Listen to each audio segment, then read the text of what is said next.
બટેકા હોય તો આપણ હાન થાય તો તમને પાછા આપી જઈશ. મને બોલ, કાલ હાંભળું જ હું શાક લેવા ગઈ ને તો અત્યારે આ લાલુ કે મમ્મી કે મારે બટેકાનું શાક ખાવું છે. મેં કીધું બટેકા ઘરમાં નથી. મેં કીધું લેવું રેખાબેન ને પૂછી આવું, મારા ભાઈ ઘરે લાગે છે. ઓય હાચીને જો વાતું તું ભૂલી જ ગયા. ચણિયા ચોળી કેવા લાગે છે. ના ના ભાઈ, હું તમને મૂકીને કોઈ દી લેવા ગઈ ખરા. ચકોડી ને પપ્પા લઈ આવ્યા મારી માટે 3-4 જોડી.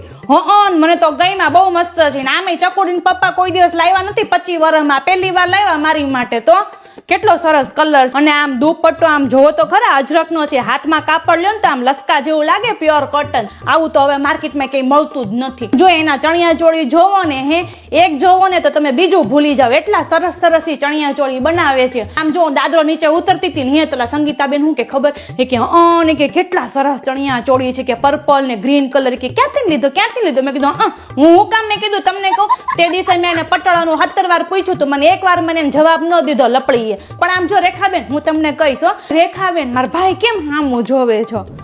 ઠેક વાળ ખુલ્લા રાખ્યા છે એટલે ઈ હામું જોવે છે. મેં કીધું આ ટગર કેમ હામું જોતા હશે? ઈ તો હું આમ વાળ ખુલ્લા રાખું ને તો રેખા જેવી તો લાગુ જ છું. આ ચકોડી ને પપ્પા કેતા હોય વખાણ બેખાણ કરી દઈ ને તો હું સારું બનાવી દઉં એને. અને આમ જો એના ઘરાક પાછા વિદેશમાં બધા Canada, London, Australia, America, Africa, એટલી બધી જગ્યા પર એના ચણિયા ચોળી જાય. હું કાંઈ લંકાને પાર નથી. અહીંયા મોટા વરાછા પનાસ ડિઝાઇનર સ્ટુડિયોમાં મને કહો છો ને હું આવીશ, હું ફ્રી જ છું. ત્યાં છે ને તમને બધી ટાઈપના તમને ચણિયા ચોળી મળશે. આભલા વર્ક, હેન્ડ વર્ક બધું જ તમને ત્યાં મળશે.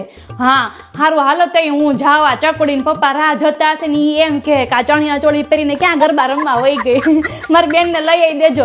જો હું હાચી ને અહીંયા રેખાબેન 2 બટેકા લેવા આવી હતી. તમે પાછા મને સંભાળતાય નથી. હા લાવો તો 2 બટેકા હું તમને પછી પાછા આપી જઈશ.